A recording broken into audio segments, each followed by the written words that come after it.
조수의 구약 권멸 2권 제10권은 제목이 광야에서 유랑 생활입니다. 오늘 이 10권은 민수기를 바탕으로 하는 그런 내용입니다. 그래서 우리가 이미 내가 여러 차례 말씀을 드렸습니다마는 이스라엘 백성들이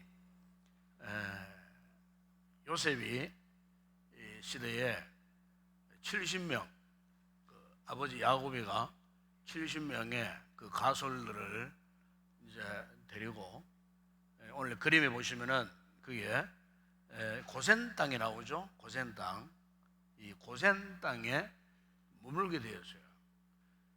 요셉이가 알고 있던 바로 왕이 지시하던 뭐 그 시대에는 이스라엘 백성들이 참 이렇게 대접을 잘 받고 아주 고센 땅에서 아주 참 이렇게 잘 살게 되었어요. 그런데 이제 요셉을 모르는 애굽에 다른 왕이 이렇게 세워졌었는데 그 왕이 가만히 보니까 이스라엘 백성들이 엄청나게 번성을 하는 거예요. 엄청나게 번성을 하니까 굉장히 이제 불안을 느낀 거죠. 그래서 혹 적들이 서도를 때에 변심해서 그 적들과 하나가 되어갖고 오히려 우리를 공격할지 모른다는 이런 의심과 불안 속에서 모진 핍박을 합니다. 그랬을 때 이스라엘 백성들이 그 박해를 받는데 고센 땅에 머물렀을 때부터 그리고 이제 박해를 받다가 출애굽하기까지 그 기간이 430년이 됩니다. 그런데 이스라엘 역사를 보게 되면은 이스라엘의 역사의 출발점을 어디에서 잡느냐 하면요, 그 애굽에서의 마지막 10번째 그 재앙 죽음의 그림자에서 그들이 이제 벗어나기 위해서 하나님께서 그들에게 제정해 주신 6월절 의식이 있었어요. 무교절 6월절 의식을 마치고 거기에서 살아남아서 출애굽한 그 시점을 이스라엘 역사의 첫 달로 그렇게 잡습니다. 그래서 그것이 출애굽기 12장 1절 그 2절에 보면 이런 말씀이 있어요. 여호와께서 애굽 땅에서 모세와 아론에게 일러 말씀하시되 이 달을 너희에게 달의 시작 그리고 곧 해의 첫 달이 되게 해라, 그렇게 말씀을 했습니다. 그러니까 죽음의 그림자를 벗어나기 위하여 무교절 6월절이죠. 6월절이 시작하는 그 첫째 날 그것을 한 해의 첫 달, 그리고 우리로 말하면 1월달로 잡고 그날을 첫날로 잡아라, 그렇게 이제 하나님께서 말씀하셨어요. 그런데 현대 우리는 태양력을 쓰잖아요. 태양력과 유대인들이 하나님께 명령하신 이 6월절이 시작하는 첫날을 한 해의 첫 달로 하게 되면 어떤 차이가 있냐면요, 현대 태양력을 볼 때에 3월 14일에서 4월 5일 사이가 유대인들에게는요 한 해의 첫 달, 즉 그 사람들은 그 달을 1월달로 잡아요. 1월달. 그러니까 한 3개월 내지 4개월 차이가 나요. 유대인들은. 우리는 1월달을 첫 해에 한 해 첫 달로 잡지만은 유대인들 입장에서는 4월달 정도가 한 해의 첫 달. 그래서 이제 히브리 말로 아비벌 뭐 이렇게 이야기합니다. 아비벌. 그래서 이제 그 한 해의 첫 달을 그들의 달력, 원력으로 그렇게 시작하게 된 동기가 뭐냐?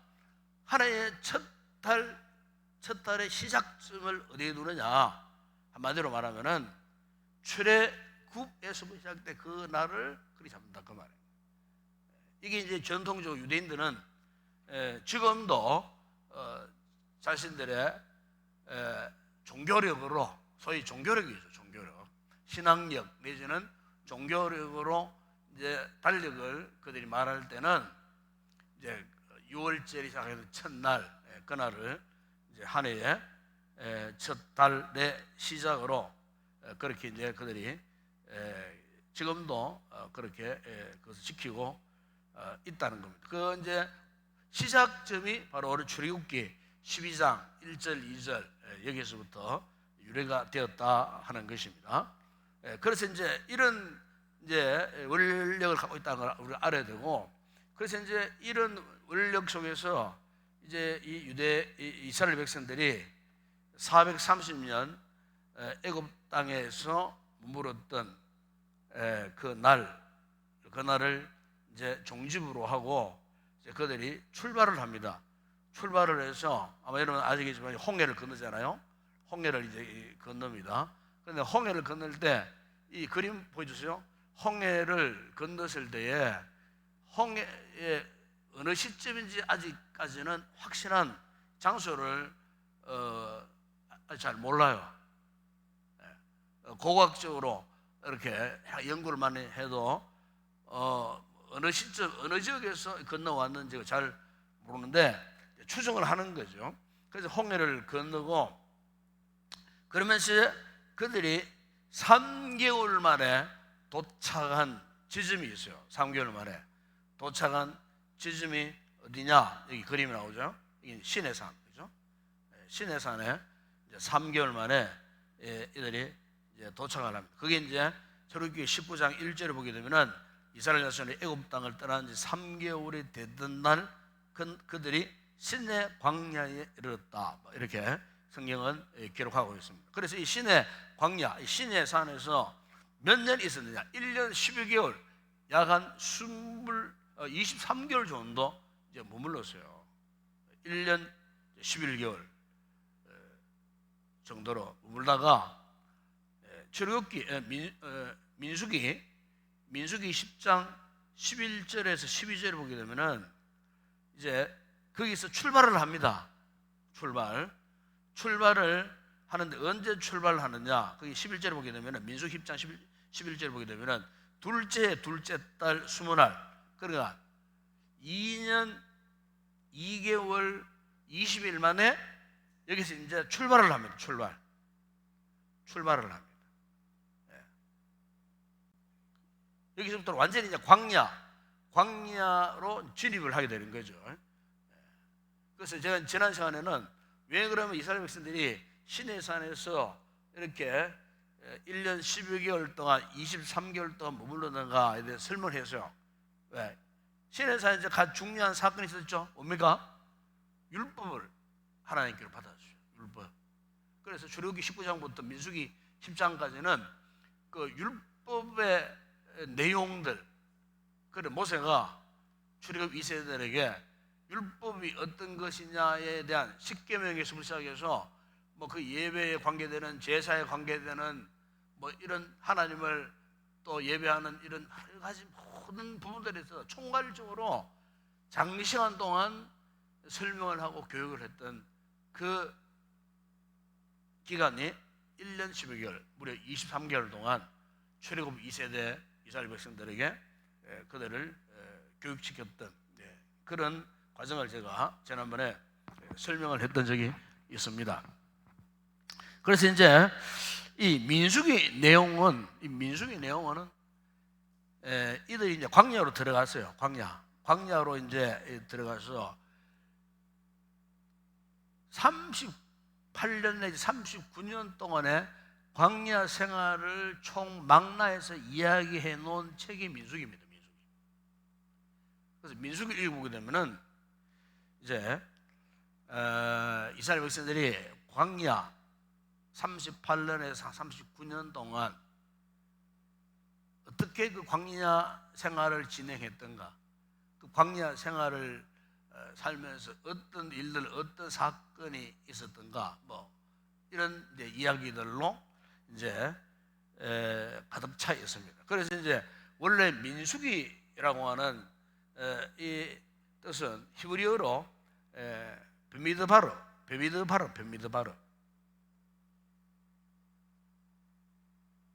베미드바르라는 이런 단어인데, 이 무슨 이야기냐면은 한마디로 광야에서, 그런 뜻이에요. 베미드바르라는 뜻이 광야에서 그런 히브리 유대인들은 베미드바르라고 그래 부릅니다. 뜻이 뭐냐? 광야에서, 아까 얘기했죠?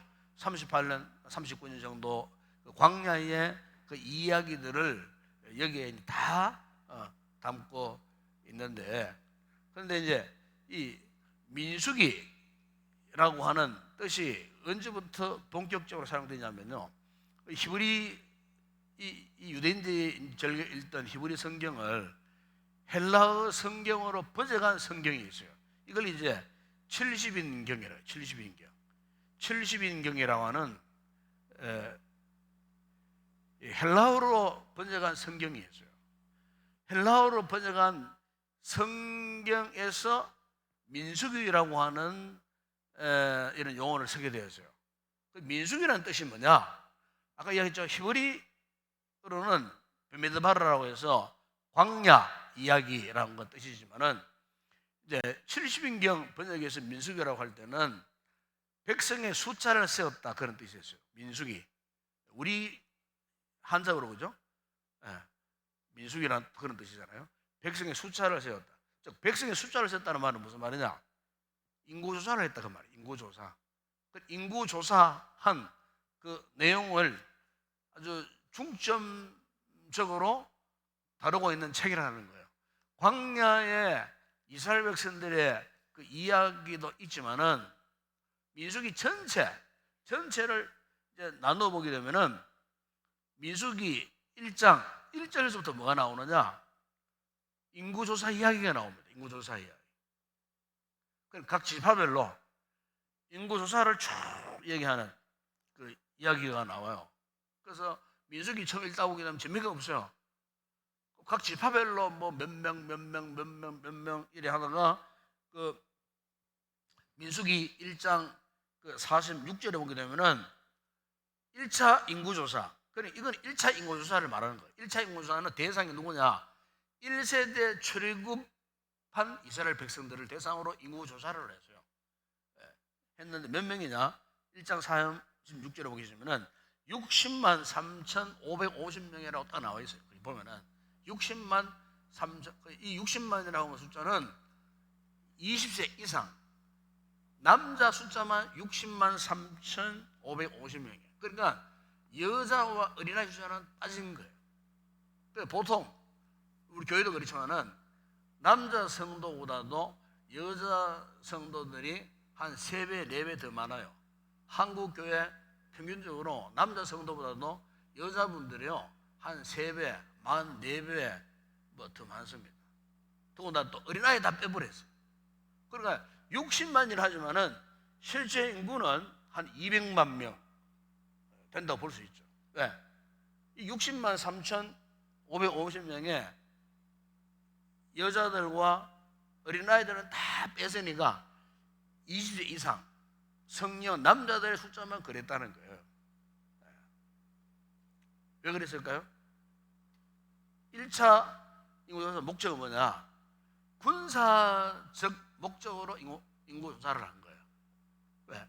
지금 이제 이스라엘 백성들이 단순한 이스라엘 백성들이기보다도 이제는 전장터에 나가야 되는 거예요. 앞으로 광야 생활, 어떤 적들을 만날지 모르잖아요. 그러니까 이제 그런 어떤 공동체의 군사적 조직을 확립하기 위해서 그 목적으로 이제 1세대 출애굽 백성들의 시대에 인구조사를 했습니다.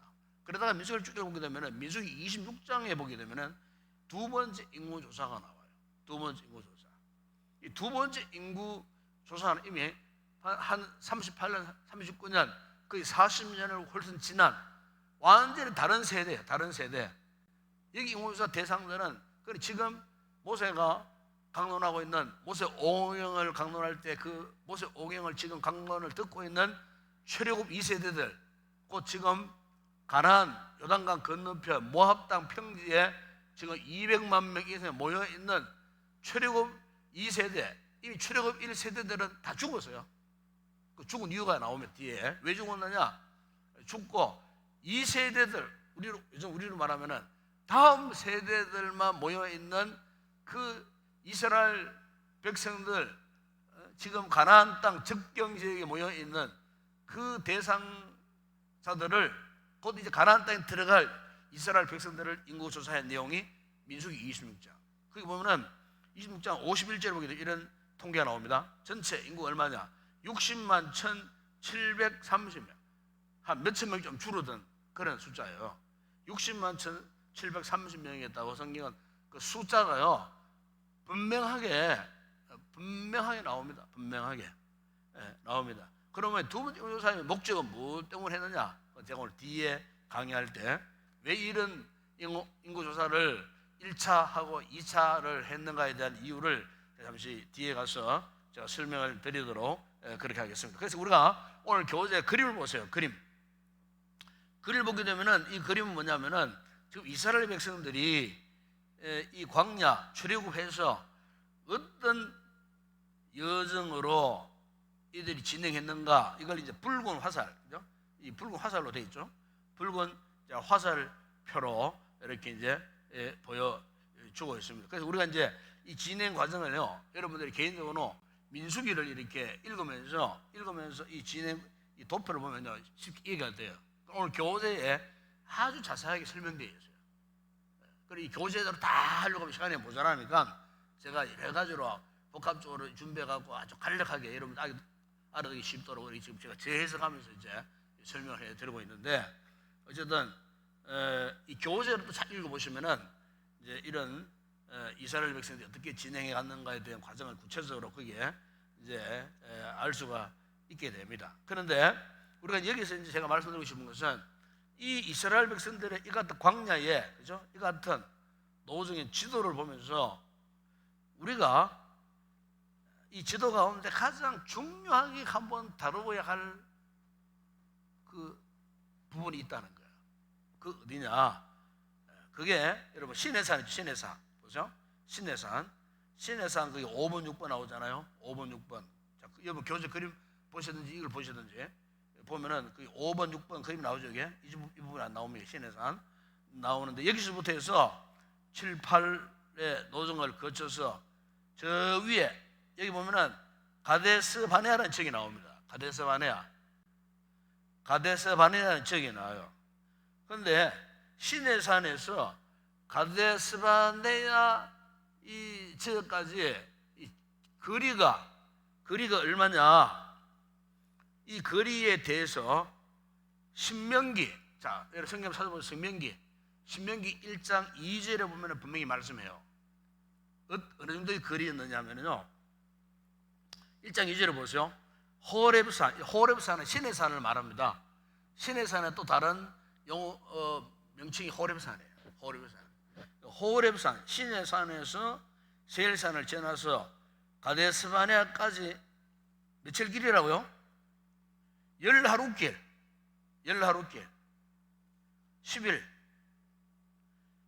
10일이라는 겁니다. 그러니까 걸어가면은 11일 정도, 여기 시내산에부터 가데스바네아까지 직선거리로 걸어가면은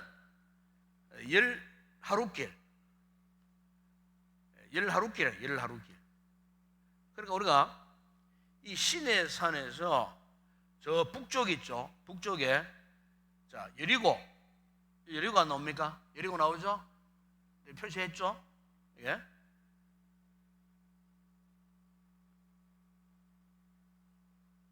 여리고가 나오면 여리고까지는 직선 코스가 몇 킬로냐면요, 약 한 500킬로 돼요.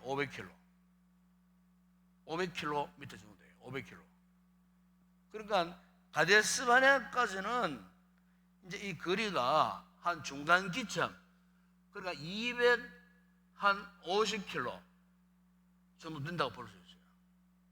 17가지는 500km니까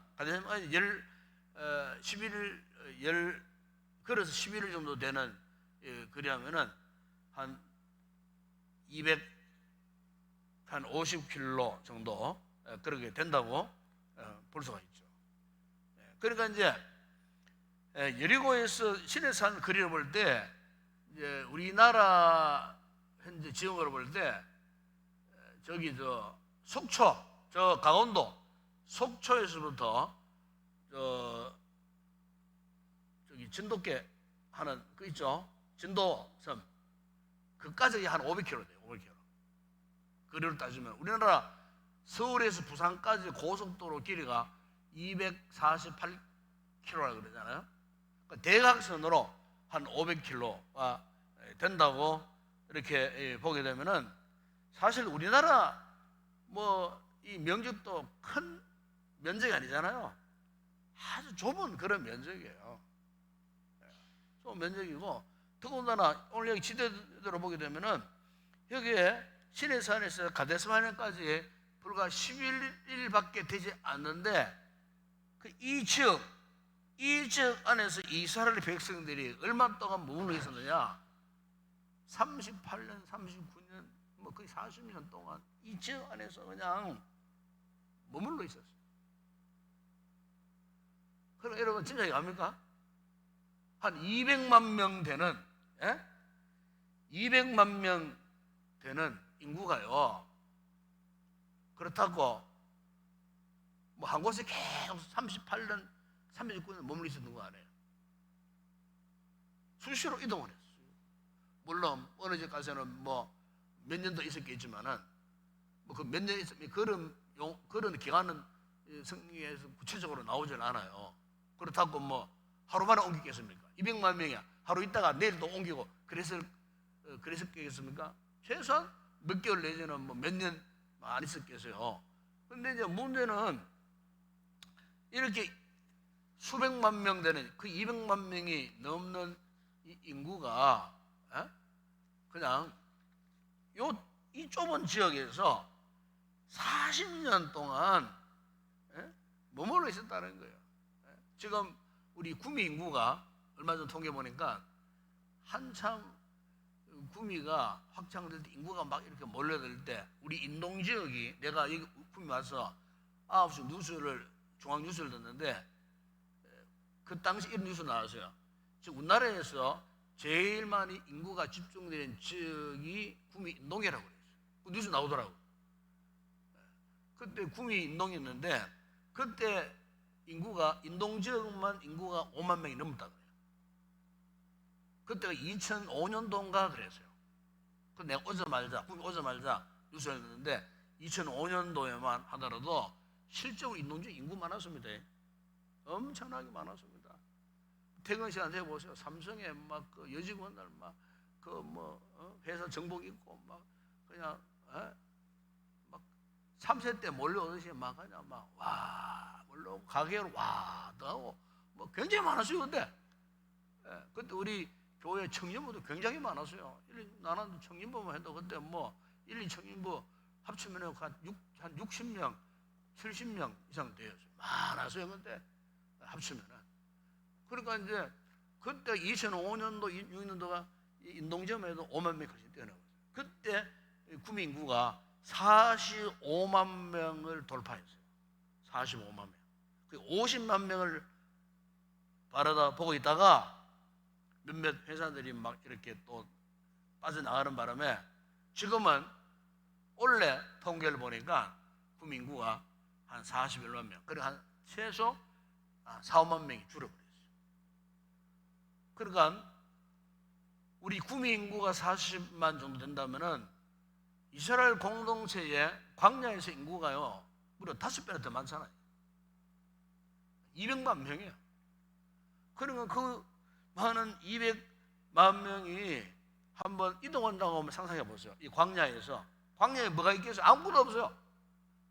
지금 저 전라북도의 부안에 세계 잼버리 그 대회를 하잖아요. 스카우트, 보이스카우트, 걸스카우트 잼버리 대회를 하잖아요. 세계. 몇 명이 왔냐? 4만 5천 명. 4만 5천 명. 여러분 뉴스 보셨죠? 지금은 폭염이 쏟아지고 막 이런데 부안 그게 이제 바다를 매립한 지역이거든요. 바다를 매립한 지역. 아무것도 없어요. 그런데 4만 5천 명이 거기 와가지고 텐트를 치는데 지금 이 사람이 죽을 지경이에요. 시설도 제대로 안 돼 있는데다가 막 폭염 38도, 7도 막 그냥 햇살, 바닷가 햇살 얼마나 뜨겁습니까? 예, 그런데 거기 시설도 잘 안 갖추어진 데다가 이 행사를 해가지고 지금 오만상 지금 치타는 대상이 되고 지금 급기야 정부에서 막 얼음차, 냉방차 막 총동을 해가지고 지금 다 지원한다고 하고 있지만은 참 세계적인 창피를 지금 당하고 있어요. 우리나라가 선진국 대회에서 나라가 말이지 화장실도 막 엉망이고 샤워 시설 제대로 되어 있지 않고 가리 그릇 이런 그늘막도 제대로 안 되어 있고 막 그런 준비가 전잘 안 된 상태에서 행사는 시작했는데 지금 거기에서 지금 오늘 보인 코로나도 몇십 명이 지금 걸리고 막 그냥 그 태양열 아래 쓰러진 사람들이 수백 명이 되고 그렇다 하는데 지금 세계에서 지금 주목하고 있어요. 그래서 그걸 뉴스를 보면서 오늘 이 준비를 하는 가운데 이스라엘 백성들이 광야에서 200만 명이 어떻게 살았을까? 그 뜨거운 광야, 거기는 40도, 50도가 육박하는 그 뜨거운 광야, 밤 되면 또 눈이 내리는 얼음이 어는 그 광야, 이런 상황 가운데 그들이 어떻게 살았을까? 특히 이제 오늘 이 말씀을 듣는 출애굽 2세대 이 사람들은 그나마 좀 다행이에요. 왜? 이들이 태어나고 살았던 지역이 광야이기 때문에. 그럼에도 불구하고 이 광야 생활이 만만치가 않잖아요. 비록 저들의 고향이 광야라 할지라도, 그죠? 광야의 삶이 만만치가 않는 거예요. 작년에 재작년인가 코로나 전에 몽골 우리 당일 선교팀 갔을 때에 아마 여러분 몽골 하시면 잘 아실 거예요. 그때 하룻밤 어떻게 잤느냐? 주로 이제 이 몽골 사람들은 유목민 생활을 많이 하거든요. 생활을 많이 해요. 차를 타고 가다가 어느 한 지점에 내렸는데 유목민들 소, 양 키우고 막 하더라고. 내려가지고 우리 팀들이 중간에 좀 쉬기도 하고 내가 이제 그 집에 한번 들여다봤어요. 우리 텔레비도 많이 나와요. 그런 모습들이. 왜냐면 아줌마가 아이들은 얼마나 많이 낳았는지 줄줄이 애들 데리고 이렇게 그 안에 이제 설정에 들어가 봤는데 아이고 어떻게 사람 살 곳이 못돼. 내가 볼 때는 그게 이제 게르라고 하는 그 집이 있어요. 그래서 우리가 이제 어느 공원에 그 하룻밤 잤는데 실제 게르에서 잠을 잔 적이 있습니다. 게르에. 물론 우리가 숙소니까 자꾸 면하지만 일반인이 사는 게르는 엉망이에요. 양탄자 깔아놔놓고 아이고 위생 상태도 그렇고 부지런하고 저 기리산 가면은 그거는 게르를 유로타라는 이렇게 둥근 천막 같은 집이 있어요. 거기도 거기 들어가보면 엉망이에요. 어떻게 살 것인가? 위생 문제. 그리고 또 이제 사람이 먹으면 또 쌓여야 되잖아요. 어디서 뭘 어떻게 하는지 이런 여러 가지 참 이렇게 도저히 거기서 사람이 살 수 없는 그런 환경, 그런 어떤 가혹 조건. 이스라엘 백성들이 200만 명이라는 그 엄청난 인구가요. 한번 생각해 보세요. 광야에서 그것도 이 좁은 지역에서 걸어서 11일밖에 안 되는 그 길, 반경, 직경 여기에서 거의 40년 동안 이래 갔다가 저래 갔다가 이동하며 살았는데 그들이 그렇게 살게 된 어떤 사건이 있어요. 그 사건이 뭐냐? 민수기 13장에서 14장에 나오는 정탐꾼 사건입니다. 정탐꾼 사건. 그러니까 지금 가나안 적경 지역인 이 가데스바네아 거의 가나안에 다 들어왔잖아요. 이제 내일이면 당장에라도 가나안에 들어갈 수 있어. 그런데 왜 뒤돌아서 38년 동안 39년 동안 여기서 뺑뺑 돌고 이런 고통스러운 삶을 살게 되었는가? 바로 유명한 가데스바네 사건, 이 지역에 일어났던 정탐꾼 사건이에요. 정탐꾼 사건. 하나님께서 모세에게 명령이 있어요. 12지파 가운데 한 사람, 대표자, 지휘자 한 사람을 선택해서 12명을 가나안 땅 정탐을 하러 스파이 12명을 세워가지고 정탐을 해서, 그리고 그 땅이 어떤 땅인지 증거물을 가지고 돌아와서 너희 백성들에게 설명을 해라. 내가 약속한 그 땅이 어떤 땅인지를 이스라엘 공동체에 설명을 해라. 그리고는 모세가 하나님의 명령을 받들고 12명의 정탐꾼을 이제 몰래 파송을 합니다. 그리고 이제 이 12명의 정탐꾼들이 그 이스라엘 땅, 이 북쪽에서부터 남쪽까지 다 정탐을 가요. 정탐을 나가는데 돌아올 때 그 땅에 대한 증거물을 갖고 왔어요. 갖고 왔는데 첫 번째 하나는 에스볼 골짜기에 포도송이가 굵고 막 얼마나 막 풍성한지 몰라요. 왜냐하면은 이제 이 가나안 땅의 사람들은 물이 없으니까, 무르게 하니까 이제 포도 열매를 가지고 음료를 대신하는 거예요. 그 즙을 짜가지고 음료를 대신 다 하기 때문에 포도농사를 많이 짓는 거예요. 그래서 전통적으로 그 성경의 이스라엘 백성들한테 부자들은요 포도 농원이 다 있어요. 다 갖고 있는 거예요. 심지어 왕도 개인적인 포도 농원이 다 있어요. 왜? 거기에서 물을 대신할 음료를 공급받기 때문에. 그래서 이제 정탐꾼들이 에스겔 골짜기에 유명한 옅은 포도송이를 그냥 뭐 이렇게 막 그냥 그 성경에 보게 되면은 이렇게 말해요. 두 막대기 끼워서 들고 왔다. 포도송이. 그 또 하나는 뭐냐면은 석류.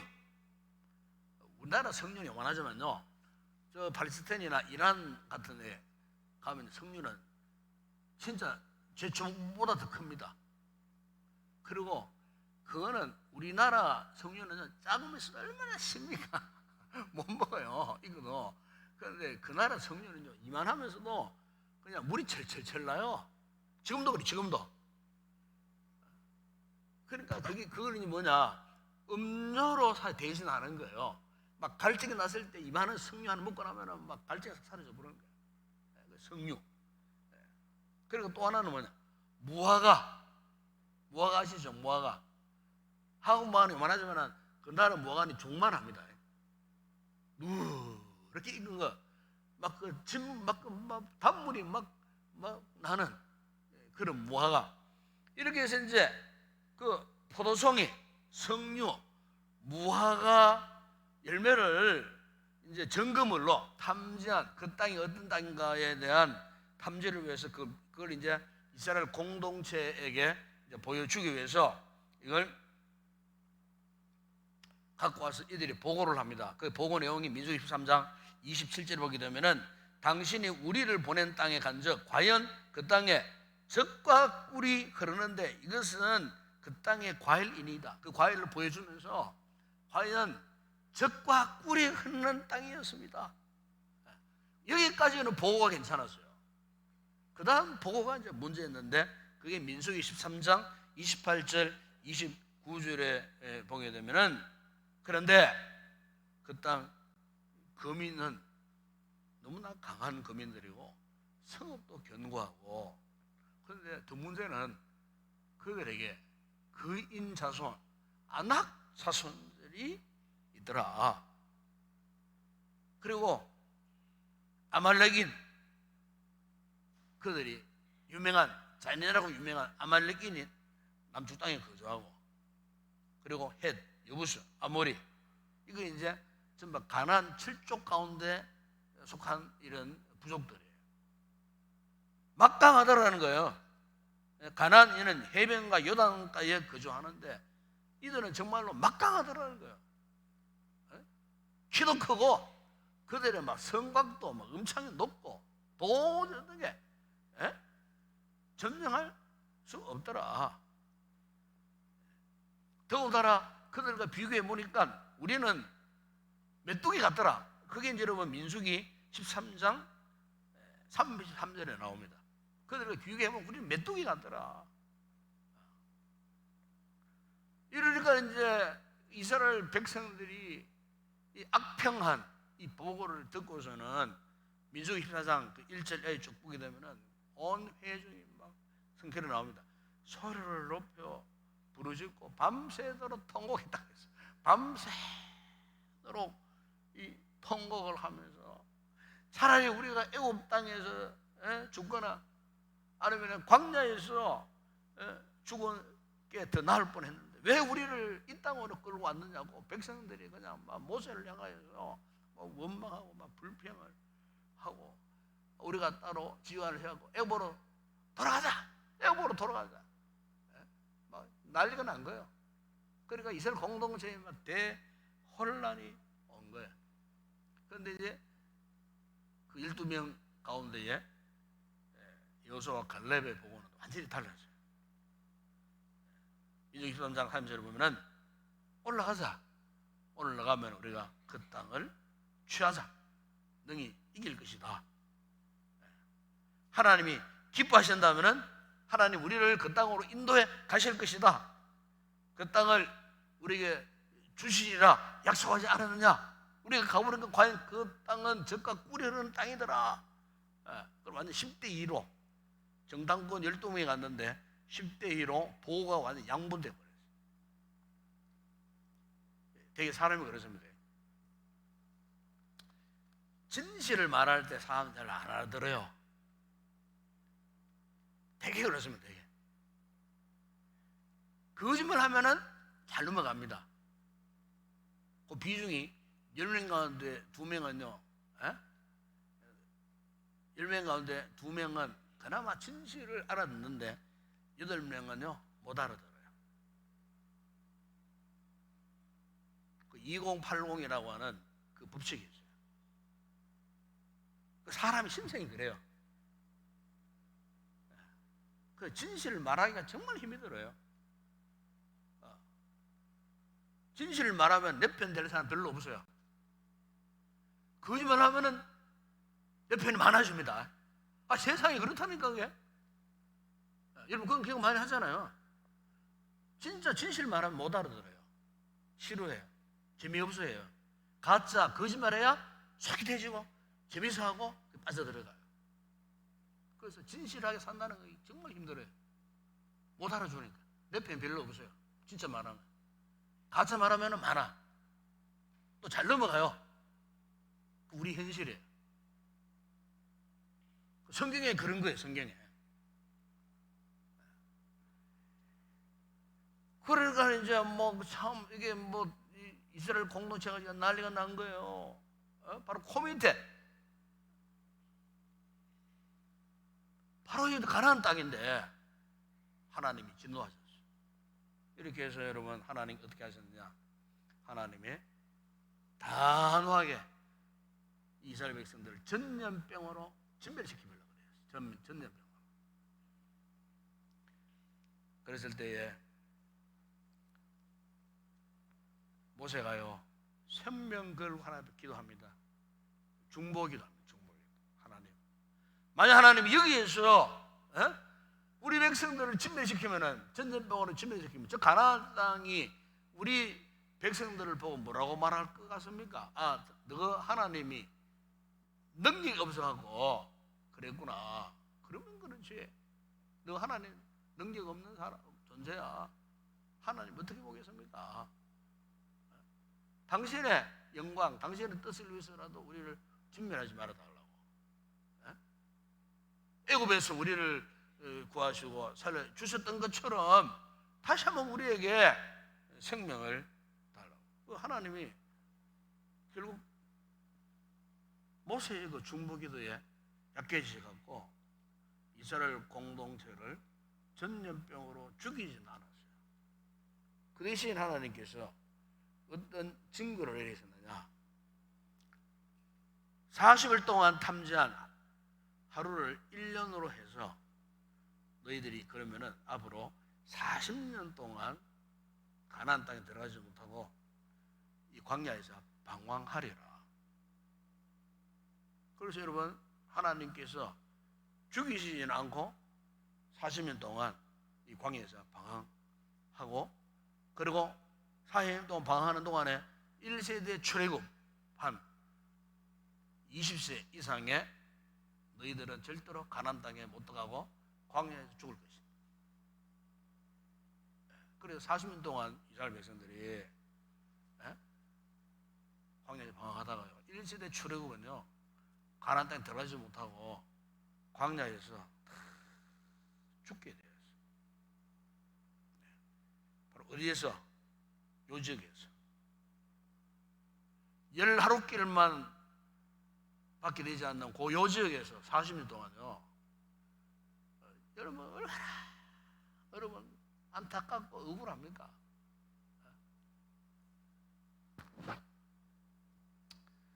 우리가 삶을 살다 보면, 믿음 생활 하다 보면 이런 경우가 있어요. 우리가 어리석기 때문에 이 상태에서 물을 버리다가 그냥 끝나는 인생이 있다니까요. 여기 들어가야 되는데 코앞에 두고도 못 들어가는 거예요. 그래서 여기에서의 광야 40년이 주는 의미가 참 많아요. 그 첫 번째 하나는 뭐냐? 하나님을 신뢰하지 않으면 죽는다는 거예요. 광야에서는요, 하나님을 신뢰하지 않으면 죽어요. 이걸 말씀하고 있어요. 그러니까 신앙과 이 불신앙의 관계 속에서 어느 쪽을 선택할 것인가? 신앙을 선택할 것인가? 이스라엘 공동체처럼 불신앙을 선택할 것인가? 광야가 주는 의미는 그런 겁니다. 하나님을 신뢰하느냐 하지 못하느냐. 하나님을 신뢰하지 않으면 죽는다. 또 두 번째 의미는 뭐냐면은, 광야는 결국 훈련장입니다. 훈련장. 그럼에도 불구하고 하나님께서 이스라엘 공동체를 광야를 통해서 하나님이 훈련시키는데, 훈련시키는 과정 가운데에 여러분 잘 아시죠? 만나의 훈련이 있어요. 만나. 하나님께서 출애굽기 16장 쭉 보게 되면 하나님께서 이스라엘 공동체가 광야 생활을 하고, 그리고 광야 생활을 마치고 가나안 땅에 들어가서 가나안 땅의 첫 번째 소산을 먹는 그날로부터 만나가 딱 중단돼 버렸어요. 그리고 완전히 40년 동안 하나님께서 그들이 일할 필요도 없어요. 노동할 필요도 없었어요. 그래도 하나님께서 아침마다 이슬처럼 내려주신 만나가 있었어요. 그 만나를 주시면서 무작정 그냥 만나를 거둬 먹도록 하지 않아요. 딱 정해놓으셨어요. 각인이 한 오멜씩만 먹어야 된다. 그래서 그 중에 욕심 많은 인간들이 가고 막 2호멜, 3호멜을 막 그냥 퍼다 와서, 그런데 한 오멜을 먹는 가운데 나머지 그 이상 가면 다 썩어버리고 분리가 막 생겼어요. 그리고 하나님 명령하신 대로 한 호멜만 먹으면은 배부르고 충분한데, 그 욕심이 생겨갖고 막 그냥 퍼다만 왔는데 한 호멜 먹기 전에 다 썩어버리는 거예요. 그 하나님께서 그 광야에서 만나를 먹는 훈련을 시켜주셨어요. 뭐냐? 만나는 뭐냐? 하나님이 책임져 주신다는 영적인 의미가 있는 거예요. 예? 하나님이 책임져 주시는 거예요. 이걸 훈련시키시는 거예요. 그다음에 두 번째 훈련이 있어요. 구름기둥, 불기둥. 여러분, 우리가 출애굽기 13장 21절에 쭉 이하 읽어보게 되면은, 하나님께서 그들 앞에 가시며 낮에는 구름기둥으로 밤에는 불기둥으로, 낮이나 밤이나 그들과 함께 하나님이 이끌어 가셨어요. 그 백성 앞에서 그 구름기둥, 이게 나오잖아요. 여기 그림 나오죠? 구름기둥, 불기둥, 이게 떠나지 않았어요. 이게 무슨 말이냐? 광야에서의 삶은 하나님이 주도적으로 이끌어 가신다는 거예요. 너희 힘으로 너희 노력으로 되는 것이 아니에요. 하나님이 주도적으로 너희들의 광야의 삶을 내가 책임지고 주도적으로 이끌어 가겠다 하는 의미에서 낮에는 구름 기둥, 밤에는 불 기둥으로 그것도 이스라엘 공동체 맨 앞에서 그들을 이끌어 가신 거예요. 하나님이 주도하신다는 거예요. 여러분, 오늘 우리 똑같아요. 오늘 우리 이 세상살이 광야입니다. 광야의 삶에서 여러분 노력, 아무리 혼자서 인간적인 노력, 내가 주도적으로 뭘 해와야지 발버둥 쳐보세요. 됩니까? 안 됩니다, 여러분. 하나님이 함께 하셔야지. 하나님께서 인도해 주셔야지. 그게 되는 거예요. 그 신앙이라는 게 뭡니까? 바로 그거잖아요. 하나님의 나 대신 하나님이 주도적으로 해주세요. 아이 키우는 문제도, 여러분 자녀 키우는 거 여러분 힘으로 됩니까? 엄마가 뭐 아빠가 뭐 제주로 됩니까? 학교 공부 열심히 시킨다고 뭐 잘 됩니까? 안 돼요.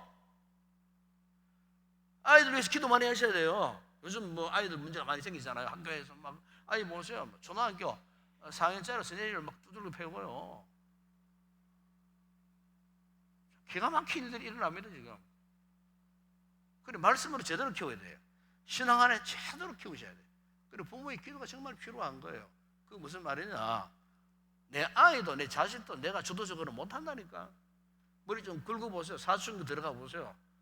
엄마 말 듣나? 안 듣습니다. 그런 상황 오기 전에 기도를 많이 하시라 그 말이에요. 하나님께 맡기시라 그 말이에요. 하나님이 다 주도적으로 내 아이를 하나님 키우고 가세요. 양육해 가세요. 좋은 성품도 주시고요. 순종하는 아이로 만들어 가시고 하나님을 아는 신앙의 사람으로도 키워 가시고 어디 가도 신앙생활 안 저버리고 나중에 자라서 성인이 결혼을 해도 그곳에 가도 하나님 찾고 예배드리고 크리스찬으로서의 삶을 살아갈 수 있어요. 그런데 부모가 어릴 때부터 인간적으로 막 공들이고 막 돈 많이 투자하고 막 그냥 막 온갖 거막 금쪽 같은 애 새끼라 생각하고 그렇게 안 오는데 얘가 크면 클수록 전혀 상관없어. 부모의 뜻과는 전혀 상관없어. 왜 그런지 아십니까? 하나님이 주도적으로 하시도록 하나님께 맡겨야 되는데 못 맡긴 거예요. 그러니까 아이가 크면은 저 세상 안 믿는 가정에 아이가 똑같은 모습으로 사는 거예요. 하나님 몰라요. 교회 생활 안 해요. 신앙생활 안 해요. 부모 그 얘기해요. 얼마나 억울합니까? 자식 키우면 그런 식으로 자식이 크면 얼마나 억울합니까? 그래 늙어갖고 피눈물 흘리는 거예요. 부모들이 잘못 키웠다 그 말이에요. 잘못 키웠다. 자식도 아이 양육도 하나님이 주도적으로 하도록 해야 되는. 결혼식을 하는데 며느리 가면 부모 알아봅니까?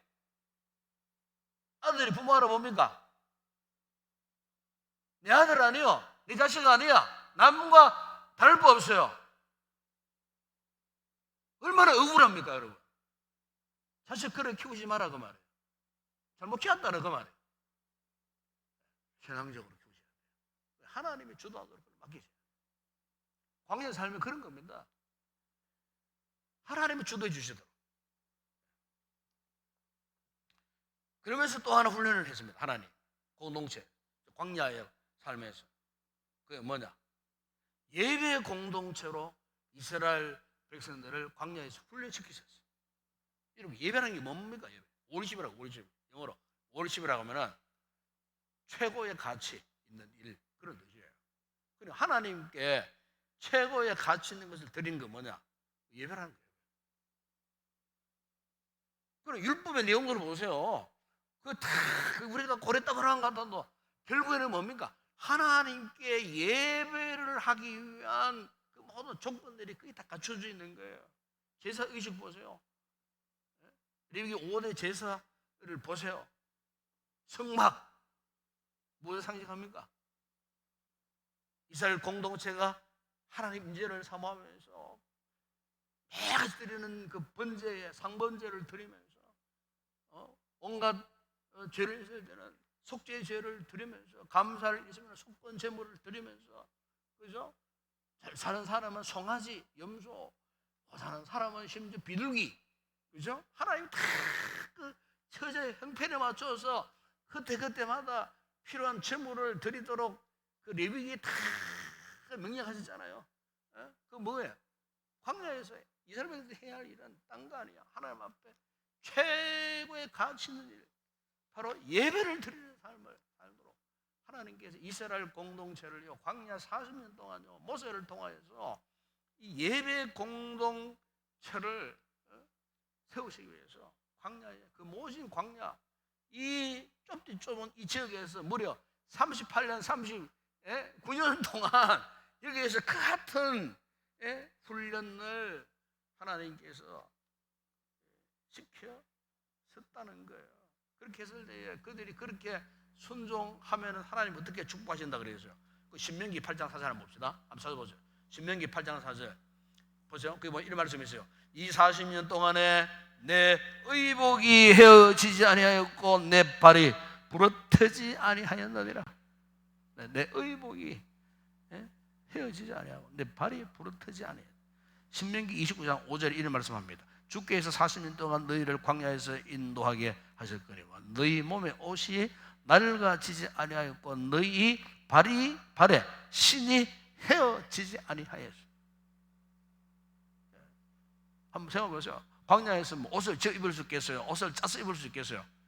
목화 섬유 뭐 이거 있는 것도 아니고 말이지. 그러니까 조리발 입은 옷이 한 번도 헤어지지 않아요. 신발이 낡아지지 않아요.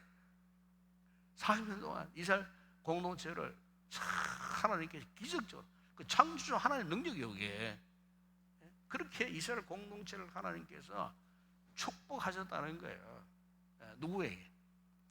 이 같은 훈련을 잘 받고 예배 공동체로 살면 내가 너희를 이렇게 축복하지 아니했더냐. 자, 그러면서 이제 아까 이야기했지만은 이제 인구 조사가 2번 있었다 그랬죠. 1차 인구 조사, 그 민수기 1장 1절에서 46절에 나옵니다.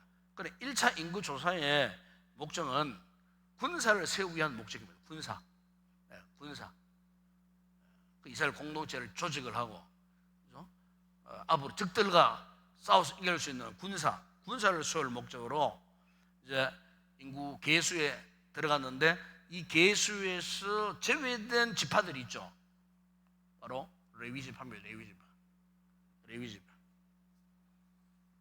레위 지파는 왜 제외되어 있겠어요? 레위 지파는 특별한 사명이 있죠. 그게 뭡니까? 성막을 관리하는 사명을 특별히 그들이 맡겼었어요. 성막을 관리하는 사명. 그 레위 지파 가운데 제사장이 나와야 되고, 그죠? 아무나 다른 집안은 제사장이 못 돼요. 대제사장도 그 레위 지파 아론의 반차를 쫓아서 아론의 그 후손들이 대제사장 할 수 있도록 하나님 율법으로 다 정해놓으셨어요. 그 레위 지파는 분깃이 없어요. 분깃이 뒤에 내 고려를 또 하겠습니다만은. 그래서 이제 1차 이제 인구조사는 이런 목적으로 했다는 것이고, 그 다음에 이제 그러면서 이제 또 2차 인구조사가 있어요. 2차 인구조사는 민수기 26장에 나옵니다. 민수기 26장에 나오는데, 2차 인구조사의 이 목적은 뭐냐? 이제 출애굽 2세대들이 가나안 땅에 딱 들어갔을 때 그 가나안 땅에서 해야 할 역할, 그래서 그들이 어떻게 뭘 했습니까? 사명지를 분배합니다. 그 땅을 분배했다는 말은 그들이 해야 할 사명지를 분배했다 그런 뜻이에요. 그래서 이제 출애굽 2세대들, 바로 그 요단강 동편 모압 땅 평지에 모여 있는 출애굽 2세대들에게 이 모세가 두 번째 인구 조사를 했고, 이때도 레위 지파는 제외되었어요. 그런데 레위 지파에게 준 것이 정말 중요한 것이 있었어요. 그게 뭐냐? 도피성입니다. 도피성. 그리고 도피성 외에 성읍 42개를 줬어요. 그 레위 지파들은 이스라엘 나머지 11지파 어느 곳에서든지 살 수 있도록 그렇게 하셨어요. 그런데 그게 이제 정해진 도배성 6개 외에도 42개의 레위 지파에 살 수 있는 성읍을 허락하셨어요. 그러니까 어느 특정 지파에만 사는 것이 아니에요. 각 지파에 흩어져 갖고 레위 지파들이 레위 지파로서의 그런 역할을 할 수 있도록 하나님께서 하셨는데, 그게 여러분 민수기 35장 1절이야 8절에 보면은 그 이야기가 쭉 나옵니다. 그 이야기 쭉 나오는 것을 우리가 볼 수가 있습니다. 그리고 이제 민수기 마지막 그 36장에 보게 되면은 또 이런 아주 재미난 그 이야기가 나와요. 그 이야기가 뭐냐면은 이 슬로봇 딸들에 대한 이야기입니다. 슬로봇 딸, 슬로봇. 그리고 이제 각 지파에 이제 이 땅이 다 분배가 되었어요. 분배가 되었을 때에 이 슬로봇 딸들이 이런 이의를 제기합니다. 모세에게 나와서 우리에게는 남자가 없다. 요즘 뭐 가정도 가보면은 자식 가운데 뭐 아들, 딸만 있는 그런 가정이 있듯이 아마 슬로보앗이라고 하는 이 사람 가정 가문에는 아들이 없었어요. 그 아들이 없었다고 하는 말은 이제 나중에 뭐 재산 분배에 문제가 생기는 거예요. 결혼했잖아요, 그죠? 그럼 이 재산을 남자 쪽으로 그냥 뺏기는 거예요. 뺏길 수밖에 없는 거예요. 이 문제를 제기한 거라. 모세에게. 우리는 다른 지파의 남자, 우리 남자 없으니까 다른 지파의 남자를 만나고 결혼하게 되면 우리 재산은 어떻게 됩니까? 이 분부의 땅을 빼앗기는 거 아닙니까? 그렇게 모세가 지혜롭게 답을 줍니다. 답을 주는데 너희들 종족에 속한 남자와 결혼해라. 그럼 되지 않느냐? 그럼 그 남자의 땅을 재산을 가져가도 너 종족 거니까 혼란이 없을 거 아닌가? 이렇게 해서 모세가 지혜롭게 답을 줍니다. 그래서 슬로바 딸들은 자기 동족의 남자를 만나서 이제 결혼을 합니다. 그러면은 이제 이 슬로바 딸들에 속한 지파가 므낫세 지파거든요. 므낫세가 누굽니까? 그러니까 요셉의 아들 에브라임, 므낫세 가운데 므낫세 두 아들이 있었지 않습니까? 므낫세 지파에 속한 딸들이에요. 그러니까 너희들은 므낫세 지파에 속한 남자들을 만나서 결혼해라. 그러니까 이스라엘 민족도 같은 동성동본끼리는 결혼 안 한 것 같아. 다른 지파 사람들로 여자나 남자 만나고 결혼을 시키도록 한 것 같아요. 그래서 이제 그런 이런 문제가 있으니까 슬로보앗 딸들에게는 너희 동족, 너희 지파 남자를 만나서 특별히 이제 그렇게 이제 허락을 한 거예요. 그렇게 할 때 12지파의 땅 분배에 혼란이 생기지 않는다는 거예요. 모세가 지혜롭게 그래 답을 이제 줌으로써 이제 이 민수기가 이런 이야기로 끝납니다. 쭉 끝나는 것을 보게 되는데, 제가 이제 오늘 여러분들에게 이 말씀을 결론적으로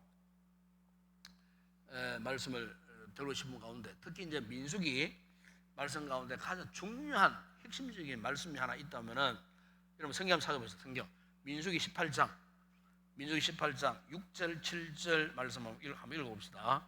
보면 이런 말씀이 있어요. 민수기 18장 6절 7절에 보게 되면은, 보라 내가 이스라엘 자손 중에서 너희의 형제 레위인을 택하여 내게 놀리고 너희에게 선물을 주 해마기 일을 하게 하였나니 너와 내 아들들은 제단과 휘장 안의 모든 일에 대하여 제사장의 직분을 섬기라. 내가 제사장의 직분을 너희에게 선물로 주었은즉 거기 가까이 하는 외에 있는 죽음을 당할지니라. 여기 보면은 선물 이야기가 나옵니다. 선물 처음으로 나옵니다. 선물 이야기가. 하나님이 이 레위인들에게 하시는 말씀이 선물을 주셨다는 거예요. 영적으로 레위인들은 오늘 우리로 말하면요, 구원받은 택함받은 구별받은 우리를 말하는 거예요. 우리 세상 가운데에 레위지파에 속한 그런 하나님의 백성들이에요. 이들이 뭘 주셨다고요? 선물을 주셨다. 이 선물을 신학적으로 말하면 뭡니까? 은사입니다. 은사입니다. 그 은사를 단어로 표현하면 사명이라고 말해요.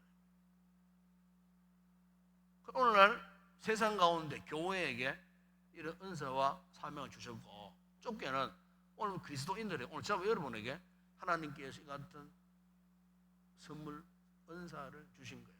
즉 사명을 주셨다는 거예요. 그러니까 민수기의 최종 결론은 뭡니까? 이제 이스라엘 백성들, 2세대 출애굽 백성들이 가나안 땅에 들어가서 해야 할 하나님의 선물, 은사, 사명이 있다는 거예요. 그게 뭡니까? 가나안 땅을 정복하는 거예요. 정복해서 하나님 나라의 도성을 만드는 거예요. 하나님 나라를 완성하는 거예요.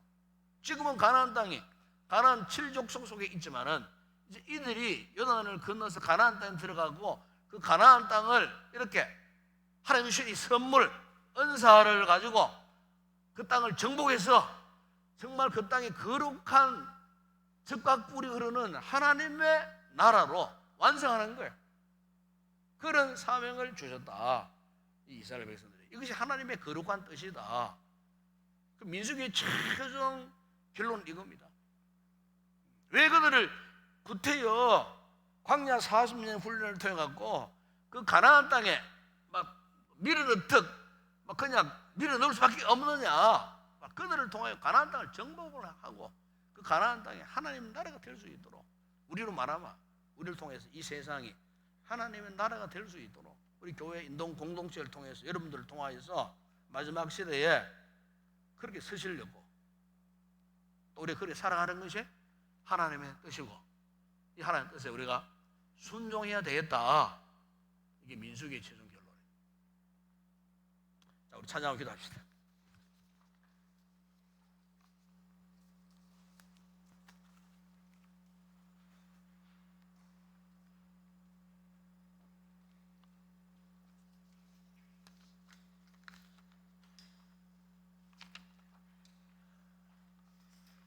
내 눈 주의 영광을 보내. 한국만 하도록 합시다.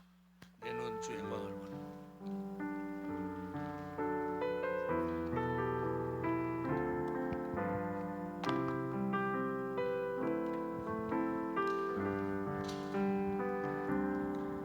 내 눈 주의 영광을 보내. 우리 가운데 서신 주님, 그 빛난 영광 온 하늘 덮고 그 찬송 온 땅 가득해. 내 눈 주의 영광을 보내. 찬송 가운데 서신 주님, 주님의 얼굴은 온 세상 향하네. 권능의 팔을 드셨네. 주의 영광 이곳에 가득해. 우린 선의 주님과 함께 찬양하며 우리는 전진하리.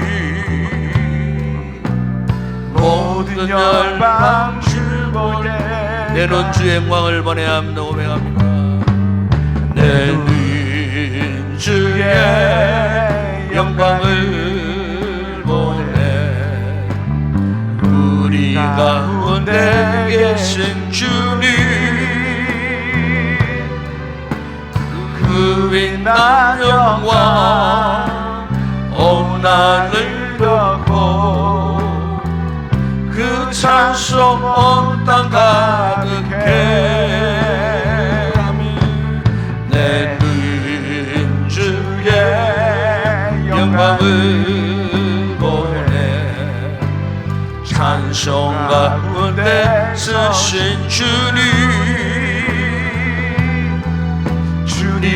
주님의 얼굴은 온 세상 향하네. 권능의 발을 드셨네. 주의 영광 이곳에 가득해. 우리 선에 주님과 함께 찬양하며 우리는 전진하리. 모든 열방 주볼 때까지. 우리 함께 기도하겠습니다. 계속 되어지는 성경 연구, 우리가 이 연구를 하면 할수록 점점 진지해집니다. 진지해지고, 또 우리가 그동안 성경을 많이 읽었지만은 깊이 있는 의미를 깨닫지 못한 채 읽었던 부분들이 참 많습니다. 그래서 비록 짧은 시간이지만은 우리가 그런 성경 연구를 통해서 오늘 특별히 민수기 전반적인 내용들을 살펴보면서 이 말씀의 대상, 그 당시 출애굽 2세대 이스라엘 백성들은 바로 오늘 우리를 상징하는 겁니다. 오늘 저와 여러분을 상징하는 거예요. 신앙생활은 가나안 땅에 들어가는 거예요. 들어가서 어떻게 할 것인가, 우리가 무슨 일을 할 것인가, 이게 신앙생활의 목적이에요. 이걸 깨닫게 한 것이 오늘 이 민수기의 말씀입니다. 오늘 우리에게는 하나님 주신 특별한 사명이 있습니다. 여러분, 세상 광야의 삶이 때로는 고롭고 고통스럽고 힘들고 어렵고 우리 힘으로 감당할 수 없는 여러 가지 악조건, 변수들이 많지만은 여기서 우리는 하나님을 신뢰하는 신앙 훈련을 제대로 받아야 되는 겁니다. 그분이 책임져 주신다. 이 광야의 삶에서 그분이 주도적으로 해 나가신다라고 하는 이 분명한 사실, 이것을 우리 온전히 맡길 수 있는 믿음, 이 훈련이 필요한 겁니다. 그래서 교회를 통해서 예배 훈련을 받잖아요. 예배 훈련을 통하여서 우리 이 같은 믿음의 삶을 살 수 있도록, 어쩌면 우리 성도 한 사람 한 사람에게 하신 말씀이 아닌가 싶습니다. 하나님의 은사, 선물, 사명 우리에게 주어져 있습니다. 이 말씀 훈련을 통해서 정말로 하나님이 기뻐하시는 아름다운 그런 믿음의 삶을 살 수 있도록 훈련받고 사명 감당하고 하나님 뜻을 이루는 건강한 우리의 신앙생활 되게 해달라고 말씀 붙들고 여러분 간절히 기도할 수 있기를 바라고, 우리 교회를 위해서 기도하실 때 우리 교회가 참으로 모든 예배 시간마다 말씀의 은혜가 충만히 넘치는 거룩한 믿음의 공동체 될 수 있도록 위해서 기도하시고, 부장전 목회를 위해서도 기도해 주고, 주일 돌아올 예배를 위해서도 기도해 주시기를 바라고, 우리 공동체 안에 연약한 우리 지체들이 참 많습니다. 질병 가운데 있는 지체들 위해서 여러분 꼭 기도해 주시고, 오늘도 나라와 민족 위해서 기도하십시다. 대통령 위생자들 위해서 기도하시고, 오늘도 저 북한 땅 지하교회 우리 북한 동포들을 위해서도 기도하는 밤이 되기를 원합니다. 또 우리 선교지 사역하는 주의 종들 위해서도 기도하시고, 개인적으로 여러분 가지고 나온 기도 제목 믿음으로 간구하시고, 또 성령 충만한 은혜를 또 사모하고 뜨거운 마음을 품고 돌아갈 수 있도록 이를 위해서 한번 간절히 통성으로 먼저 함께 기도하겠습니다. 우리 아버지 하나님 참으로 감사합니다.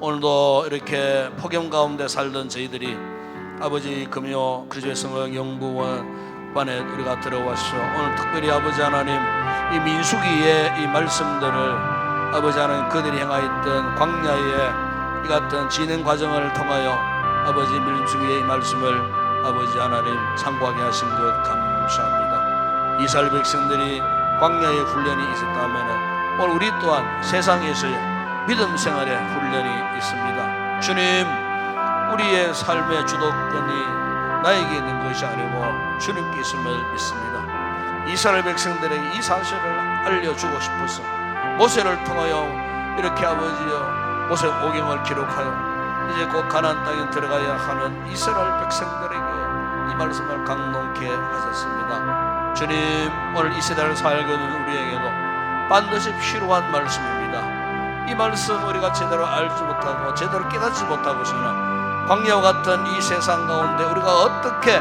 어떤 모습으로 어떤 목적을 두고 어떤 의미 속에서 우리가 언제나 믿음 생활을 할 수가 있겠습니까? 주님, 오늘 이 말씀 깨달은 대로 아버지 광야 같은 이 세상살이에서의 우리의 삶의 태도와 의미와 목적이 완전히 달라지게 하여 주시기를 원합니다. 단순히 우리가 종교인으로 사는 것이 아니고 교인으로 사는 것이 아니고 이 시대에 맡겨주신 하나님의 거룩한 은사를 받은 자로서 사명자로서 아버지 하나님 부르심의 소명을 따라 살기를 결단하는 진정한 그리스도인 하나님의 택한 백성들이 다 되어줄 수 있도록 내가 몸을 살고 있는 내 가정 내 삶의 저소가 아버지 하나님의 나라에 아버지의 뜻을 이루는 출발점이 된다는 사실을 우리가 알게 될 때 아버지 오늘 우리의 신앙의 자세 흥크러지고 혼란스러워진 우리의 믿음의 의식들이 오늘 말씀을 통해 다시 한번 올바르게 재정립되어지는 귀한 이 시간 되게 하여 주시기를 원합니다. 아버지 하나님, 이렇게 거짓말이 난무하는 이런 시대에 우리가 살고 있습니다.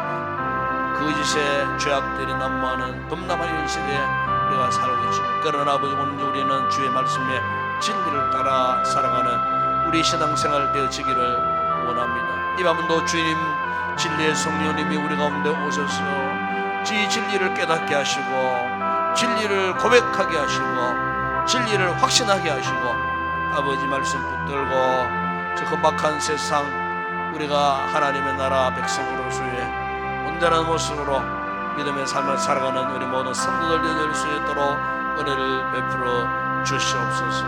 우리 아버지 하나님, 오늘도 우리 교회를 축복하여 주시고 이곳에 드려지는 모든 예배 시간마다 아버지 부족한 종을 통하여 준비된 말씀들을 선포할 때마다 말씀의 강력한 역사가 일어나게 하여 주시옵소서.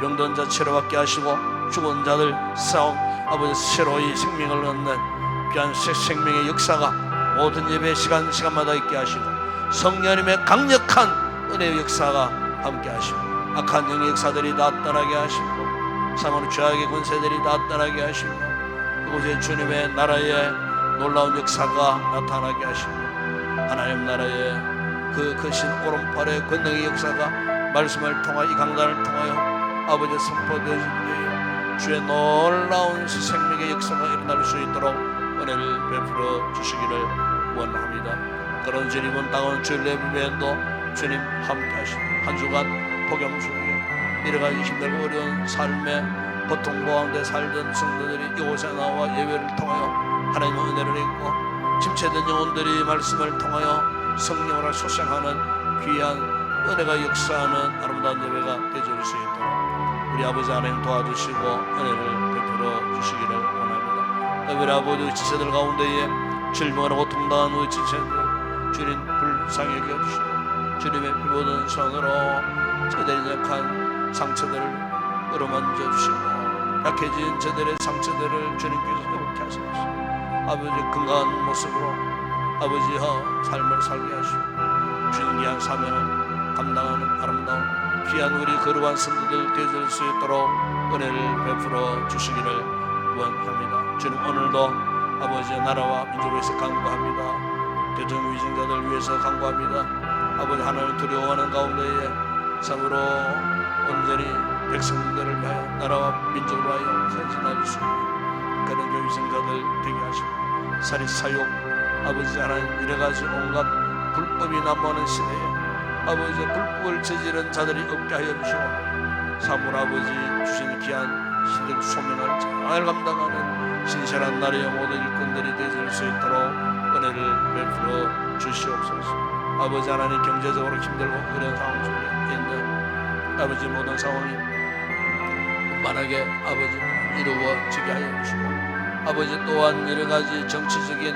현안들 아버지 하나님 더 이상 오래가지 않게 하여 주시고 또 아버지 외교적인 여러 가지 힘들고 어려운 문제들 지혜로움을 알아가셔서 모든 관계자들이 문제들을 쉽게 풀려가게 하시고 특별히 아버지 남북관계 아버지 하나님, 이렇게 이념으로 인하여 70년의 세월 동안 분단된 우리 대한민국 이 땅을 불쌍히 여기시고 우리 민족 영원히 남북 통일의 시대가 임할 수 있도록 저 북한 땅에도 새로운 변화의 바람이 일어날 수 있도록 악한 영의 역사들이 없게 하여 주시고 특별히 북한 땅 지하교회 우리 성도들을 불쌍히 여기시고 아버지 저들을 속히 자유하는 나를 열어가셔서 오로지 북한 교회들이 다시 재건되어지는 놀라운 은혜의 역사가 있게 하여 주시고 우리 시대의 남북이 통일하는 그날이 속히 우리 시대에 임할 수 있도록 은혜를 베풀어 주시기를 우리 아버지 하나님